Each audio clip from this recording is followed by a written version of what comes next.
அடர்ந்த காடுகளின் நடுவில் குறும்பான யானைக்கன்று குத்துச்சி நாள் முழுவதும் விளையாட்டில் மூழ்கியிருந்தான். அவனுக்கு தனித்துவமான தோழி அழகிய புள்ளிமான் தனமி. ஒரு நாள் இருவரும் காட்டின் ஆற்றுப்படுகையில் ஏதாவது புதிதாக கண்டுபிடிக்க கிளம்பினர். குத்துச்சி தன் பெரிய தொடைகளால் தண்ணீரை தூக்கி தனமியின் மீது சிதற வைத்து சிரித்தான். தனமி அவனை துரத்தி தன் மெல்லிய குளம்புகளால் வேகமாக ஓடினாள். தனமி ஓடிக்கொண்டிருந்தபோது தூரத்தில் ஒரு பழுதான குளத்தில் தண்ணீர் மழுங்குவதை கண்டாள்.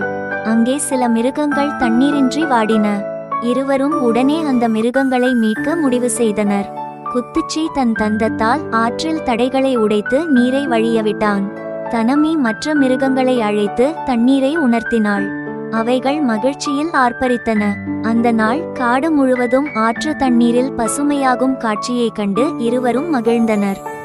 இந்த நண்பர்களின் கூட்டணி அனைவருக்கும் சிறந்த நட்புக்கு உதாரணமாக அமைந்தது.